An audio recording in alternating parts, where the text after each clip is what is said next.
நம்ம குடும்பங்கள்ல உறவுகள்ல நிறைய வைக்கிறோம் அப்படிதானே. உறவுகளை இன்னும் வலுப்படுத்துவதற்கு, உறவுகளை நாம் மகிழ்ச்சியோடு சந்திப்பதற்கு, இப்படி நிறைய காரியங்களுக்காக விருந்து வைக்கிறோம்.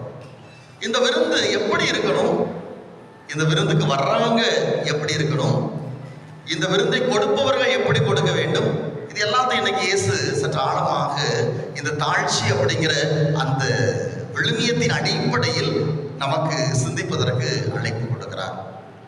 ஃபர்ஸ்ட் விருந்து. இந்த விருந்தை கடந்து கொள்கிற பொழுது, பங்கேற்கிற போது நம்முடைய மனநிலை எப்படி இருக்க வேண்டும் என்பதை இன்றைக்கு இயேசு கற்றுக் கொடுக்கிறார்.